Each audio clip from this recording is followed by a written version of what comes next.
With Juan Williams, Jesse Waters, Dana Perino, and Greg Gutfeld. It's 9 o'clock in New York City, and this is The Five.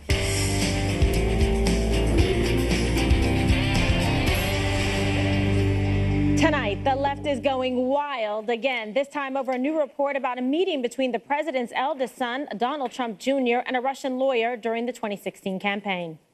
This, in effect, is everything that people have been looking for. This is not only devastating to their narrative, I think it's also potentially incriminating. We're going to find that not only was there collusion, I believe there was, but money laundering, and a lot more is going to be unveiled. And as I've always said, Trump and his allies are going to lead right to impeachment. If this story is true, we'd have one of them, if not both of them, in custody by now, and we'd be asking them a lot of questions, because this is unacceptable. This borders on treason. If it is not itself treason.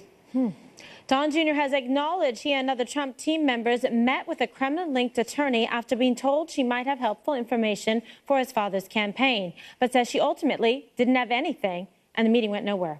Here's Brit Hume's take. This appears to be, once again, much ado about not much. This meeting was apparently a fiasco. Donald Trump agreed to meet with this person whose identity he says he didn't even know. Yeah, Donald Trump Jr., excuse me. This is one more case where we have evidence of a contact of some kind with somebody connected to Russia, but no evidence of collusion. Okay, so Greg, do you agree with the esteemed Mr. Hume? Well, I would hate to disagree with him since we are such close friends. Right. But if a shady female from a nefarious country approached Bill Clinton with dirt, he would take the dirt, her hotel room key, and possibly her underwear. This is nothing new. I mean, doesn't anybody watch The Americans? That this has been going on for decades. Right. That this stuff happens. And all Donald Trump Jr. did was exactly what the media has been doing for the last 6 months, was he was promised dirt on collusion between Hillary and Russia. So he just went out to check it out, which is what the press has been doing with Trump for the last 6 or 7 months. The only difference is he saw that it was bogus and he checked out pretty early. Meanwhile, the networks are continuing to feed off this roadkill forever. Okay, they're doing the Russia aha again, Dana. But so what do you make of this story, and does it surprise you? Well, I would say for reporters or for people that are watching the story closely, there's an old adage in journalism school, don't get ahead of the reporting. But I would say for the White House communications team, I would get ahead of the reporting. Right. Because they got surprised by this. There have been 3 different explanations as to how it all went down. And they finally got to the one that I think makes the most sense. And it doesn't prove any collusion, but it also doesn't look good. I would not want to have to get a big lawyer right now in order to try to defend me for this. But they had 3 people in the meeting, Manafort, Kushner, and Trump Jr., and none of them happened to remember this until they were presented with the information by the press. But now that we have this information, I think that it also shows that it was 2 days after President Trump had secured the nomination, but they were still worried about what might happen at the convention. And I understand why they make that pivot to okay, well, now we're going to have to start going after Hillary Clinton.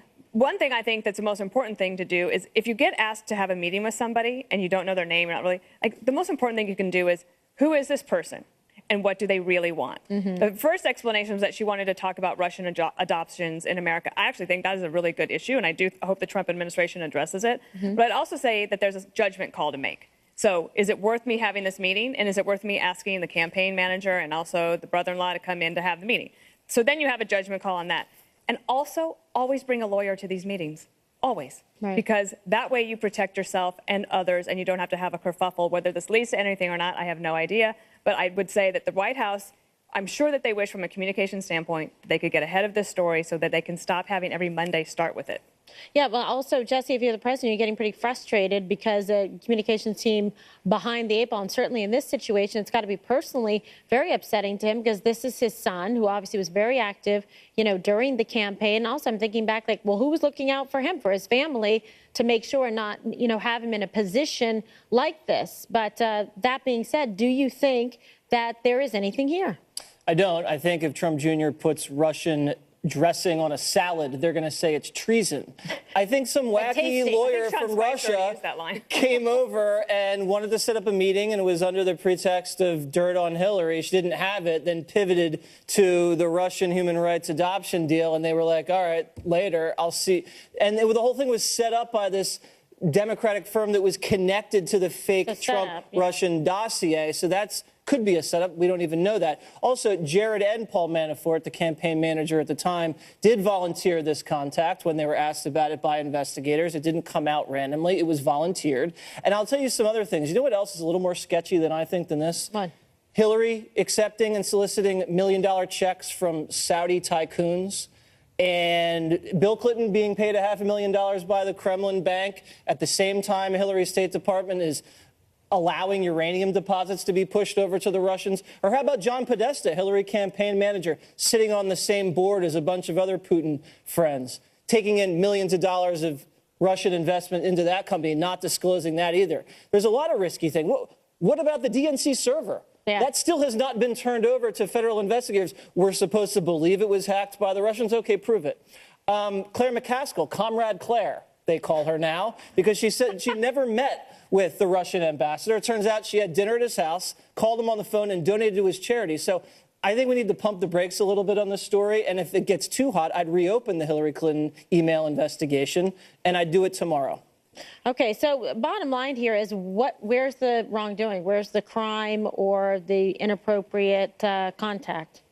Well, if you're asking me, I mean, I think it's so obvious, and I think that's why Jesse's running like a sprinter. It looks like Usain Bolt trying to get away from the story. I'm getting ahead of the story. Yeah, you are taking my advice. Wow. From the Great Points Journal of Perino. The problem here is lack of disclosure up front. I think if Don Jr.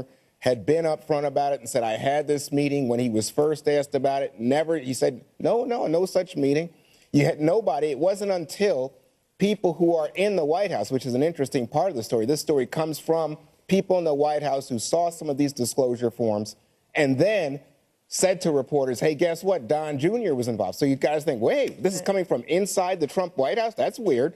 But the second part is that you have people like Paul Manafort as the campaign chairman taking time to go into this meeting.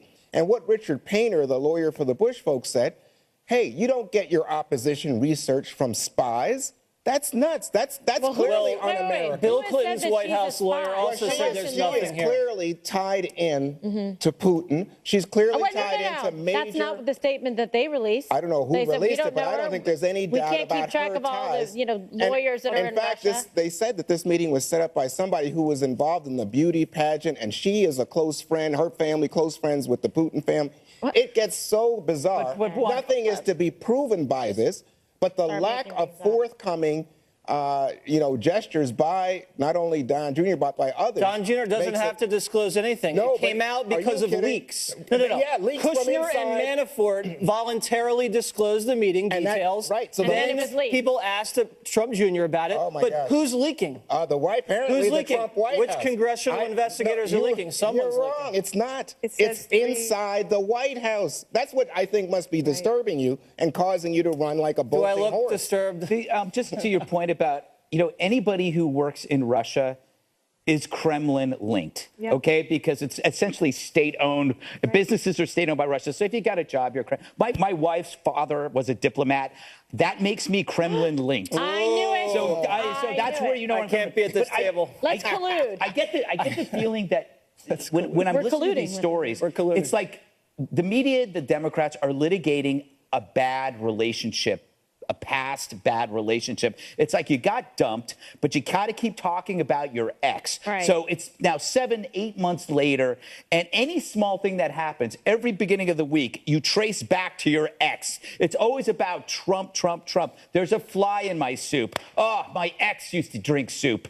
With from a thermos with flies in it. There was a big Kushner story, what was it, a week and a half ago that was front page news, breaking news. I don't even remember what it is anymore. But Jesse, remember I don't. I don't either. Do you remember? I don't remember what it is. No one knows. But this is also, when you think about it, go back to the campaign time, and it's well documented, like you said, that Hillary has a history of accepting money, Chinese donations, Saudi donations, corruption with the Clinton Foundation. So when you hear, okay, I have evidence about this, and you're running a campaign, okay, well, you want to hear, what is the evidence about this? So in terms of that act or conduct, what is there wrong with actually finding out information about who you're running against? I mean, Juan's problem is he said, well, he didn't disclose it, but Jared did disclose it, and Paul Manafort did disclose it, and then it was leaked from there. So, so are we going to still talk about this Okay, next so let week? me tell I don't you. know Let me where this respond. goes. Let I'm me just trying to respond see to where your the legal tail is to this. I don't guy. know either. I don't think this is,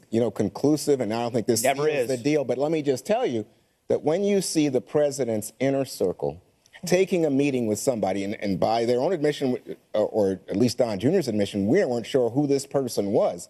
But they know that it's a Russian, and they know that this person says they have opposition research. That's pretty damning. And It's not damning, Juan. There's nothing illegal about having a meeting with a Russian who says she's a Zappo on Hillary. There's nothing illegal about it. Just you know who said that? going on. Jack Quinn, Bill Clinton's Let me just White House suggest to lawyer. you what's going on, Jesse. I just told what you have is the Russians playing the Trump campaign, trying to give them information, orchestrating an effort to against There wasn't Hillary anything Clinton. to give. Oh, in other words, they don't want Hillary Clinton They had to win. nothing. They are now interfering in an American election, and that is wrong. Not only wrong. Okay, well, when but the you have Saudis people give today- $5 million to Hillary they didn't and give expect that $5 nothing in million to her return. campaign. To the Don't be Clinton crazy. Foundation. Juan, why did all the That is foundation not- donations Look, dry up after she I am lost? not a fan of the Clinton Why, campaign, but Juan? that has No more pay nothing, for play. zero to do with what we're 'Cause it's a discussing quid tonight, pro quo. except for you trying to run away from a very difficult Not story. I have an excellent communications question for Dana Perino. Okay.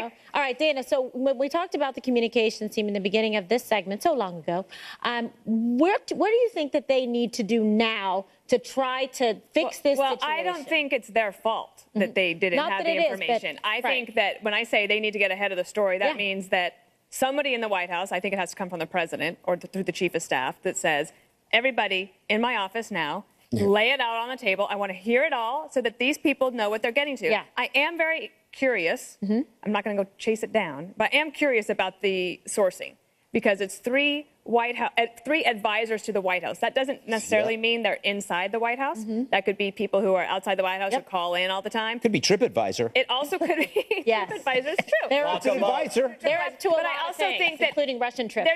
There's a whole bunch of reasons these types of coordinated leaks happen because these are three advisors to the White House. So to me, that sounds like they coordinated, and it possibly is because they know something worse is coming, so they want to get out in front of it, or something that's going to look worse, and maybe it isn't worse. But to me, the sourcing is really interesting, and I think that they have tried to protect the president. Right. Because Sarah Huckabee Sanders said today at the White House that he only found out about this within the last day or so. definitely. What do you mean But when it you was- say something worse is going to happen? I don't know. Because there's ongoing. Well, how? So why would they leak to? Because let's say that. Get Okay, out let ahead me of give you a something scenario. worse. Yeah. So a reporter calls me at the White House and says, "Hey, so I got this story coming up," and I'm like, "Whoa, okay, that sounds interesting." I go to see the National Security Advisor. I'm like, "Did you hear about this?" They're like, yeah. Okay, let me get back to you." And then I think that's when all of my alarm bells go off and think, "Holy, you know what? What? Something else is What? coming." Okay. So that's why I'm not saying Hit the I delay don't know, button. but I do think that the sourcing is really interesting. Either they were trying to protect somebody to make him look worse, or they're trying to get out in front of something, or they're just out to get him. Or I don't maybe know. maybe it's a revenge thing. Maybe it's somebody. But it or a doesn't. team That of to me people. doesn't mean deep state. No. Three Yeah, advisors not to the White House is necessarily. not your And it's average not, bureaucrat. and it's not Congress, Jesse. It's not Congress. We'll see. All right, well, that was interesting. Dana will not chase that down. But if she I'm not did, looking. she'd find the answer. Some breaking news next for you. A U.S. soldier arrested for alleged connection to ISIS. Details, all of it, straight ahead.